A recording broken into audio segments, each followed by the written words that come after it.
It's time once again to look back at the previous year and look at the best and worst in media. Now I just want to say, first thing, I'm sorry for getting this video out so late. I was spending Christmas at my parents' place and I didn't bring my camera with me when I was there, so I couldn't record it until I got back to my brand new location. So with that said, let's get on, because I have a lot to say. This year has been a pretty good year for games, movies and TV in general. So let's start off with games, and I think it only fitting to start off with my game of the year. Injustice, or Injustice Gods Among Us, which is the full title. Now this may seem weird to some people because this was not actually the biggest hit of the year this year, but I think most people can probably tell from the last two lists that I don't really follow hype, I just go with what I want to play. And let me tell you, this was what I wanted to play this year. This is easily one of the best fighting games that has ever come out of this generation, and it's one of the few fighting games that I can actually play competitively without getting my ass kicked. Yeah, so it's a DC Heroes. It was sort of taken from the idea of DC versus Mortal Kombat, because this was made by NetherRealm, who made 2011's Mortal Kombat, which is another great game. And it takes a lot of the elements from that fighting engine, but it makes a few new elements. For example, the characters on the screen are a lot smaller, like it's zoomed back so you can see more of the background. The fighting goes a lot faster, there's a lot more speed going on. You can juggle enemies with a lot more ease, and it's a lot easier to just launch an opponent and just start off with a combo that can go the entire round, really. And of course there's the big ones that would be the environment interactions and the power clashes. The interactions are actually really useful, though they can sometimes be a bit cheap in that you can't block any of them, though you do have the option to turn them off. And everyone complained that the power clashes were useless. I actually find them to be a really useful strategic gamble, because you have to think what your enemy is going to use and then trying to counter-attack that. If you have enough of the energy bar, of course. If you don't, in which case you're just screwed anyway. So yeah, this was a really good game this year, and I highly recommend it to fans of the DC comic books, and especially if you're a fan of fighting games, because this was so worth it. So moving from the Heroes angle, we'll move on to my other game of the year, which is this. Another odd choice, I know, but that's just me. So, LEGO Marvel Superheroes. I should voice by saying that I'm a huge fan of the LEGO games. It was one of the games that got me into the gaming industry as a whole. And the first one I played majorly was LEGO Star Wars, the first one. And in fact, the first game I ever owned on a home console was LEGO Star Wars 2. And from there I just kept playing them. I've skipped a few. I did not play LEGO Lord of the Rings, and I'm not going to play LEGO Hobbit. I couldn't play Lego City Undercover because I don't own a Wii U. And there are one or two I haven't played, but for the majority I pretty much play or rent all of them. And this is easily the best one that they've made yet. It has easily the biggest roster of characters in a LEGO game, though in fairness, a lot of characters do play the same, so that doesn't count for much, but it's still cool anyway, especially considering that they put pretty much everyone from the from the Marvel universe in this game. Even Howard the Duck is in this game. They've introduced the new figures, which are big figures, which are like 5 times bigger than a normal LEGO minifigure. They can't build anything, and they can't fly, and they can't ride vehicles, but they're a lot stronger and they've got extra abilities, and it's always cool to see a minifigure transform into a big figure like Hulk can. It's got a really interesting story. In fact, the story reminds me a lot of those sort of LEGO Marvel parodies that Marvel used to do themselves, and it's got a lot in common with sort of Deadpool, which makes sense because he's in the game, and there's a lot of character with Deadpool, and they kind of poke fun of the idea that they're taking something so big and so initially taken serious and turning it into a LEGO version. So this is definitely a call up to anyone who likes 3D platformers or the LEGO formula in general. So, moving on from home consoles, we now go to the handheld, because we've had pretty big releases in terms of handhelds this year. And for those of you who have been following some of the major handheld releases from Nintendo the last year will definitely know that this was one of them. This is Pokemon X, or there's Pokemon Y as well, but I don't own it. This was easily one of the greatest gaming experiences I've ever had in my life. I'm a huge fan of Pokemon, naturally, and this is easily the best Pokemon game that's been released to date. And I'm not just talking about because of the revamped graphics, though I will say that the graphics and presentation are phenomenal for a Pokemon game. The whole feel of the game just has this very deep, emotional feel to it, and it has this very atmospheric tone, and the way that it's sort of based off an area that is not based in Japan really makes it feel like this is a new beginning for Pokemon. I don't know about how many of the in-depth game mechanics have been switched around, because admittedly I'm not one of the biggest Pokemon experts in the world. I don't mind admitting that because it's really true. I've gotten into using some of the new techniques such as super training, which is really good. Pokemon and Me, which hasn't got too much of a point to it, but it is fun. I've been battling with a lot more actual people and trading a lot since I got this game, because it really feels worth doing, but also because I've managed to meet more people that actually own Pokemon, which is great. And yeah, so it's a really good Pokemon game, really good graphics, really good story, which is a lot saying that this was a very complicated story this time around. It's really cool seeing Pokemon that you've loved and cherished for years in this brand new presentation. Oh, and Mega Evolutions. Sometimes they can be a bit useless, especially considering that some of the new abilities you get from Mega Evolutions depend on moves that your Pokemon may not know. And the fact that you can only do one per battle and that it will only last for the battle can sometimes be a bit disappointing. But if you plan it strategically, it can be very useful, and they look really cool. Though some of them do look a bit underwhelming, like Mega Gardevoir, who I really felt could have been a lot better. Oh, and Game Freak, if you're watching, bring Mega Sceptile and Mega Salamence. We want them. So that was the one handheld game we had this year that was a really good hit. The other one, which, as much as I love Pokemon, I really think that I've only owned this for about a month, and already I've had much more fun playing this than Pokemon. Now, I'm not saying that Pokemon's a bad game, I'm just saying this is a really good game. So, Animal Crossing New Leaf. I've only played one Animal Crossing game, like, religiously, and that was Animal Crossing Wild World on the Nintendo 3DS, which I've actually owned twice. I owned it when I was really young, and then I sold it, and then I bought it again about 5 years ago, and I've been playing it a lot as well. This one basically irons out all the really tedious flaws with Wild World and City Folk, and makes it into a really good long-term playing experience. So of course the major element of the game that's new is the ability to be mayor, and admittedly it's not quite as exciting as it might sound, but you can do a lot that's really fun in this. Like, you can basically arrange how you want your city to be run. Like, you could make it so that there are flowers everywhere, or that shops open earlier and close later. It's a really good way of making it so that your city runs the way you want it to be. And then of course there's the ability to build new things in your town, which is like new shops and decorations, bridges. Some projects have to be unlocked as they go along. I don't know the requirements for all of them, but if you look them up, they're much easier than they look.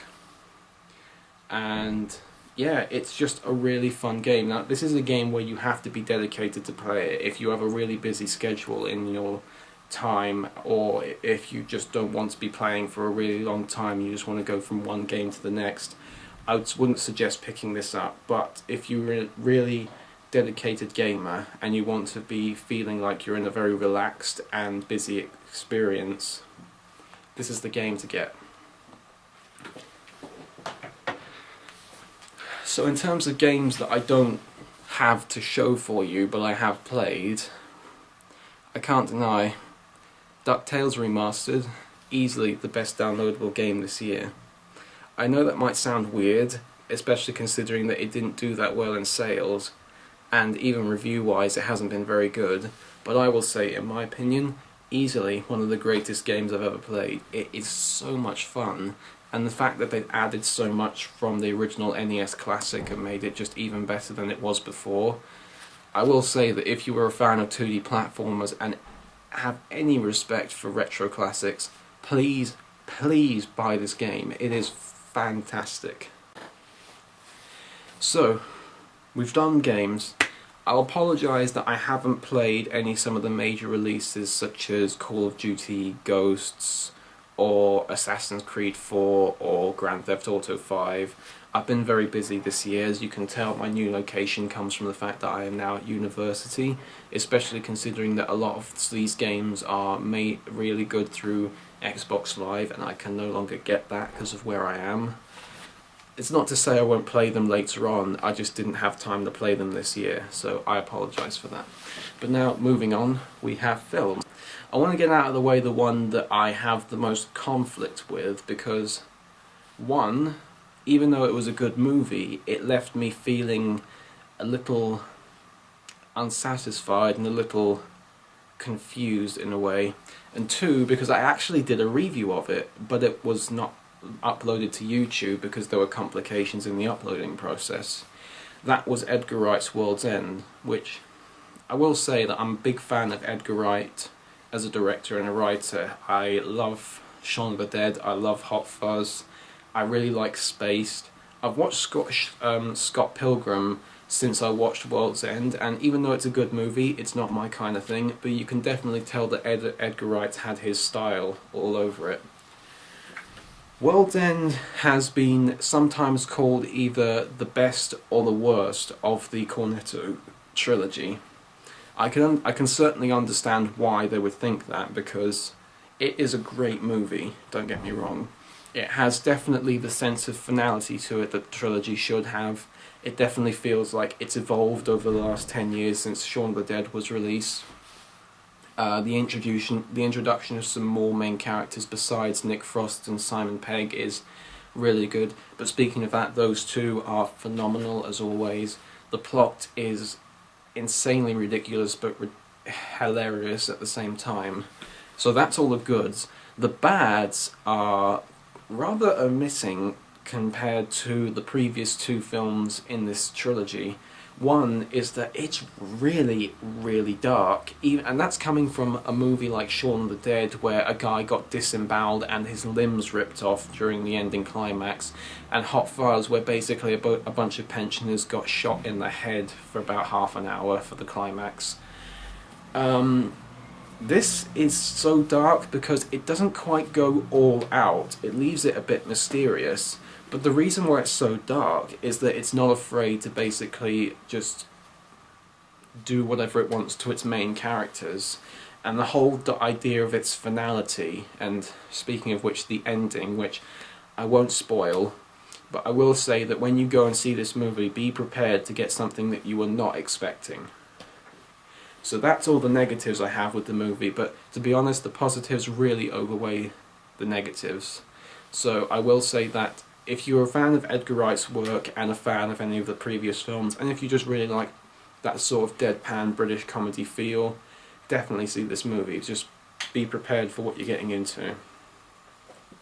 Alright, so in terms of films that I've seen that I now own, that I can show you. So last year, as you probably recall, I had a lot of the Marvel superhero films as my top views. This year hasn't changed anything. We have Iron Man 3, which I'm going to say right now is easily the best of the Iron Man trilogy, which is funny considering the trilogy, even with World's End, a trilogy that was set to be solid, the third one had some issues with it. This one, in my opinion, I don't think had any issues with it at all. It made it new and different in a way that felt fitting. And for those who are curious, yes, I do like Iron Man 2. Everyone's to each their own. If you don't like it, that's perfectly fine. You can like what you want to, but just in all personally, I really don't care what anyone thinks about Iron Man 2. I personally love the film, and I like this one even more. It's the first one that had a different writer and director since Jon Favreau left the director's chair. If you don't know Jon Favreau, he's the one who plays Happy Hogan in the trilogy. So there you go.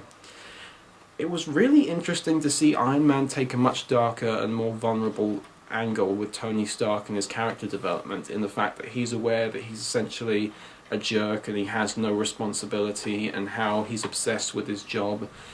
And it's interesting to see him take the idea of a person going through the inner torment of a guy who went through everything in the Avengers movie.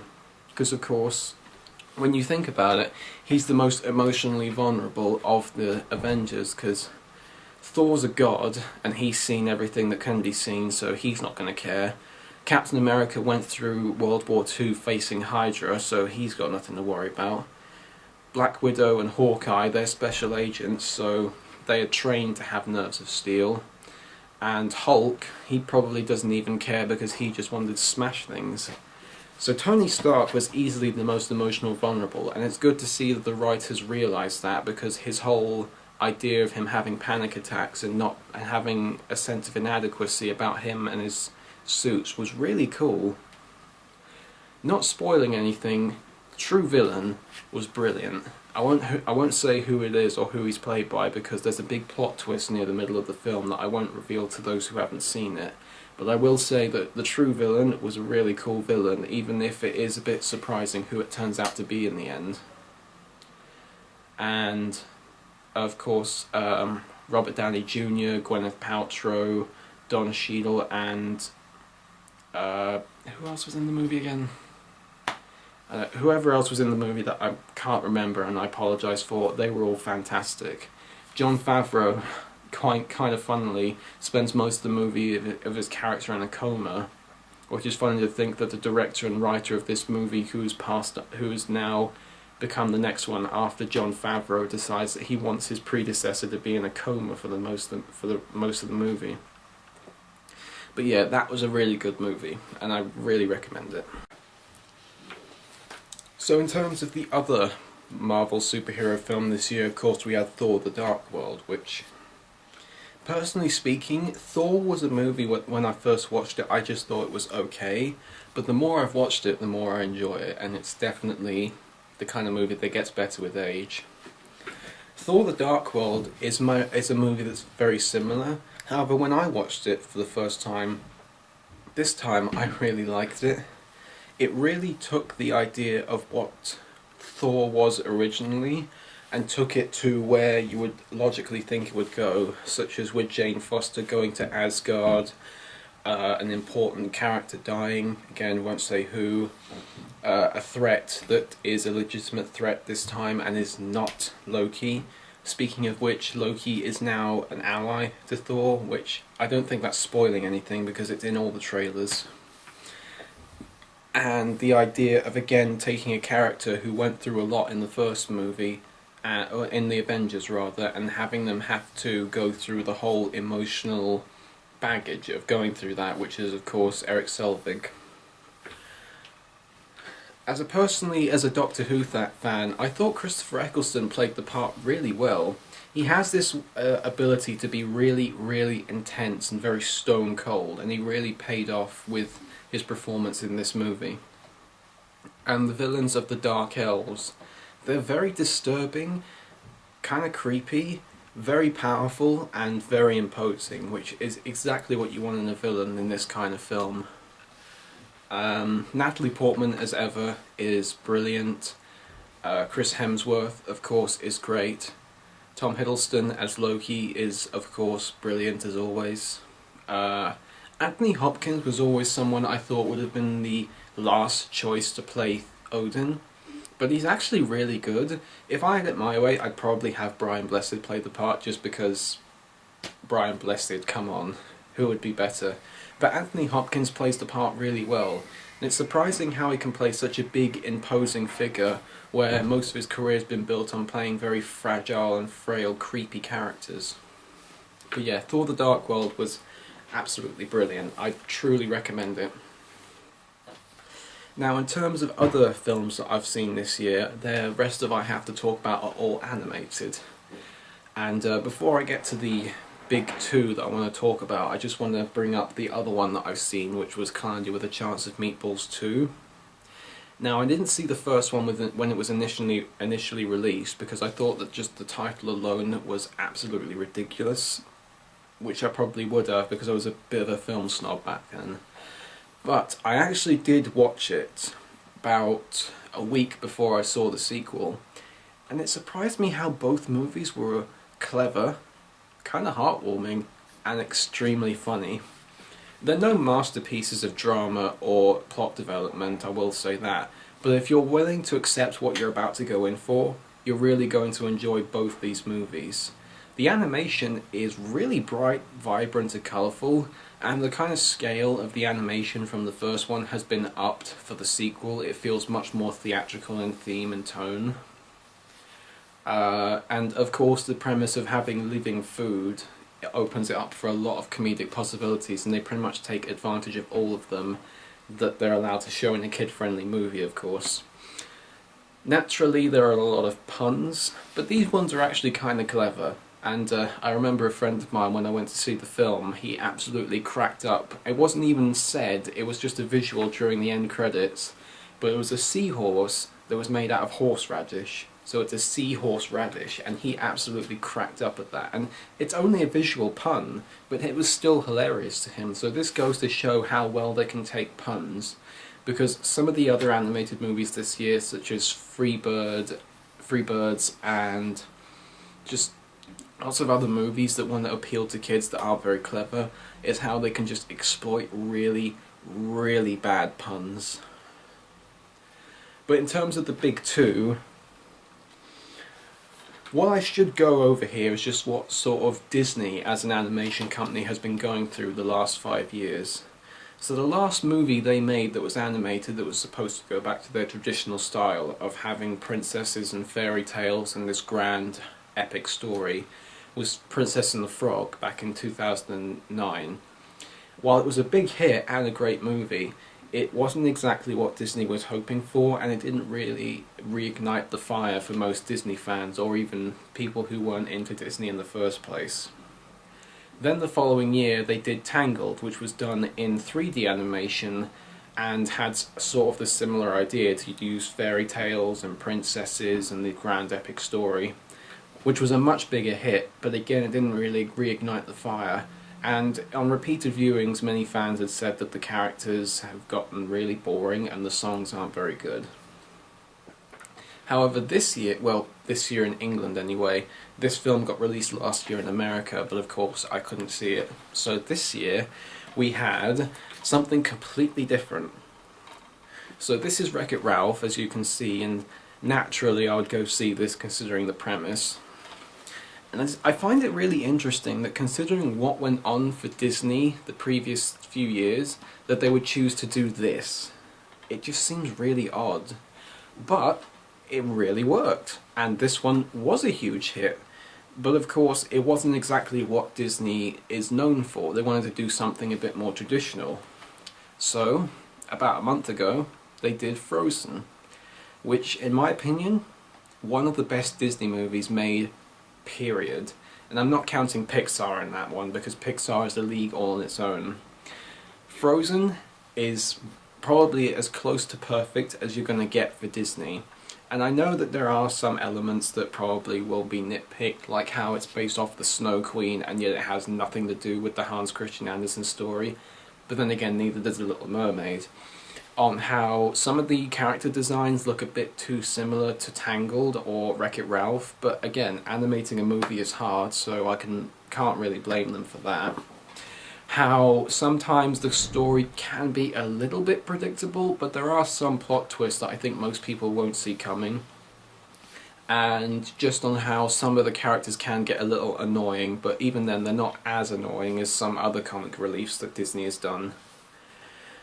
So in terms of these two Disney films that I saw both this year, I couldn't stop loving Wreck-it Ralph the first time I saw it. I loved it the first time I saw it. I saw it again in the theatre, which says a lot for me because I very rarely see movies twice in the theatre, and the second it came out on DVD I bought it. It's a really interesting story, and I do feel that they were taking a bit of a weird angle by having most of the story take place in just one game parody. But it really is really clever, and it reminded me a lot of the old TV show Reboot. And most people basically say that it is Roger Rabbit meets Tron, which is true, but what's wrong with that? They're both really good movies, and you put them both together and you got masterpiece, really. John C. Reilly as Ralph is brilliant. Sarah Silverman is surprisingly really likable as Vanellope, which is something I didn't expect, because I'm not really a fan of Sarah Silverman. Though Disney has had a reputation the last few years of taking people and putting them in films who are known for being really annoying, but they make them likeable in the movie, which is good. Although by far my favourite character was Jane Lynch as the Sergeant, who, I'm just going to say, I love Jane Lynch. She's probably one of the funniest actresses we have of our modern age, and she is brilliant as always. The plot is really interesting in that you don't really know where it's going to go, which is a new thing for Disney, really. And, of course, the whole interest of doing video game parodies, which actually has characters from video games in it, is really cool. If you're expecting them to take up most of the limelight, they don't, because like in Roger Rabbit, they're basically there for background decoration, but they do make it a part of the story that they're in the games and movie in general. So definitely check that out. That's definitely something that everybody can enjoy. But something that almost nobody can't enjoy would be Frozen. Frozen is something that I didn't initially think I was going to love so much going in. In fact, when trailers came out, I didn't really care a whole lot. But as I started seeing more reviews with just giving it really good write-ups, I kind of thought, okay, I'll check it out. I went to see it at the theatre with some friends, and I gotta say, I can't stress enough how I like this movie, but at the same time I can't really say why I like it, because it's one of those things where even though you like it so much, you can't really tell why you like it so much, and that's weird for me because I can normally say why I like something so much, though my favourite movie is A Clockwork Orange, and that's a movie I can't really explain why I like so much, so this one has sort of that Clockwork Orange vibe for it, though of course it's not nearly as vulgar or disturbing. The lead two characters are of course really likeable, Princess Elsa and Princess Anna, or Queen Elsa I suppose, considering that she becomes queen near the beginning of the movie. It's interesting to see Alan Tudyk from Wreck-it Ralph make a return. I think he might be their next equivalent of the guy who voiced the Mad Hatter, because he pops up in everything that they do now, and he's hilarious in all of it. So, can't go wrong with that. So, Frozen, again, something I can't really explain why I love it so much, but if you get the chance, please check it out. And I couldn't see it in 3D, but if you can, definitely check it out. It was brilliant I'm sure it was brilliant in 3D, because just the way they use light and the fact that the very first shot of the movie has something slamming right through the screen, I'm sure it looked brilliant. So that was films. In terms of just sort of the miscellaneous stuff, just the kind of things that I don't have enough of to put into their own category, so I just shoved them all into one. I think those of you who saw my videos the last 2 years will probably imagine this being on there. And yes, I'm actually asked to go out and get the box set this time. I've got all 3 of the Stephen Moffat run. But speaking of, Series 7.2, I will admit, was not exactly something that excited me as the last 2 series, or even the first half of this series. I felt that it took it into a new tone, a new atmosphere compared to the last 2 series. In fact, it felt a lot like the David Tennant run in terms of the tones that they chose to take, which is initially not a bad idea, but I kind of preferred what they did with the first 2 series. But regardless, there are still some good episodes, including one which I think was supposed to be a tribute to John Carpenter's The Thing, which was really cool. And what else was there? Oh yeah, we had the Scarlet Terror, which was a really good episode, and it's great to see Mark Gatiss returning to sort of his dark comedy roots again. Because I'm a huge fan of Mark Gatiss, but not necessarily from Sherlock or Doctor Who, but just The League of Gentlemen, which is a fantastic show if you haven't seen it. But regardless, it didn't really ruin Doctor Who for me, it just gave me some new enlightenment, and it made me more excited to see Peter Capaldi as the next Doctor, because I wanted to see how they would take it in a different angle. And even Stephen Moffat himself has said, we need to take this in a different light, which is a good thing. But in terms of two things that Doctor Who did this year that was really worth seeing, this, and of course the Christmas special, but that's not on DVD yet. This is easily one of the greatest things that Doctor Who has done in the last few years, and not everyone agrees on it, and again, that's fine, you're entitled to your own opinion, but just in mine, this was something that I just couldn't stop watching, and I just couldn't stop thinking about it when I left the theatre. And yes, I did see this in the theatre, which makes it a great experience. And it's really interesting to see how they can really retcon a big part of the Doctor's history, but it doesn't feel forced, it doesn't feel like they've cheated us, and it doesn't feel like they're doing something that's unnecessary. It feels like a really interesting plot point that can now continue the following series. I won't spoil it, but basically one of the big things that Doctor Who had been building up for the last few series is now completely different, and it brings new light to the Doctor, and it makes him all more likeable of a character. And John Hurt as the War Doctor, as he's known, absolutely fantastic. He put both Matt Smith and David Tennant to shame in this special. 3 Doctors, and one of them, who we haven't even seen, is the best one of all. That's impressive.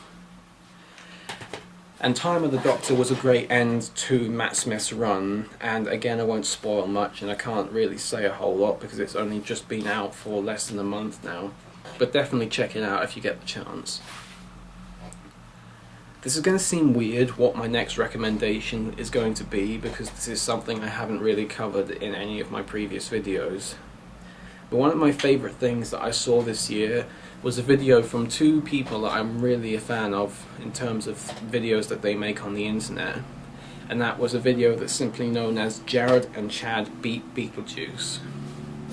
Now for a little history, Chad James is a employee of a website that I'm a fan of called ScrewAttack.com, which is all about video games, and it's sort of a variety website. It makes anything it wants to based off video games, reviews, podcasts, sketch videos, anything.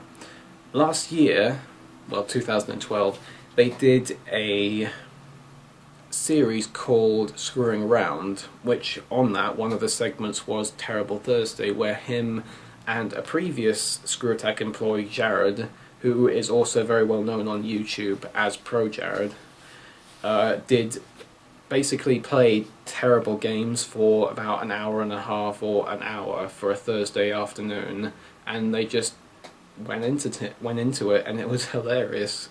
And one of the greatest episodes was one where they played Beetlejuice on the NES, which is a phenomenally bad game. They had sort of a pact that they would eventually try to beat Beetlejuice, and earlier in 2013 it took 4.5 hours, but they finally did it. They beat Beetlejuice. I don't really feel I'm giving anything away because that's what the title is called. But yeah, they managed to beat the game, and despite how long it is, it's a really good sit-through. I really recommend checking it out, because these guys, you just really root for them all the way. You want them to beat this horrible game, and you want them to see them go through something that they've been trying to do for the last 2 years. Something else in terms of TV I really want to recommend is Yonderland, which is a comedy show which is made from the people of Horrible Histories, the TV series, which personally, even though it's an odd choice in terms of a children's TV show, one of the best children's TV shows made the last 10 years, and I really recommend both that and Yonderland, which is a really good sort of parody of Lord of the Rings. And yeah, I think that's pretty much everything. So this year's been a bit, well, last year was a bit slower in terms of videos that I've made. I tried to basically do really big events and then hopefully just leave everything off for a while.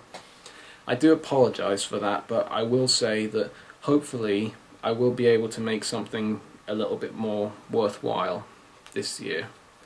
So I really want to appreciate anybody who watches any of my stuff, and I really want to help you. I really want to thank you for your help in supporting me as an amateur filmmaker.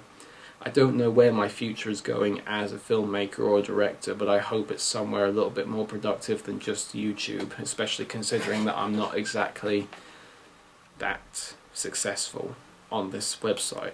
But regardless, I can still be appreciative for what I have at the moment, which is admittedly not bad comparing to what other people can do on this website or what they can get. So I thank you for supporting me these 6 years I've been doing this, and I'll see you in 2014.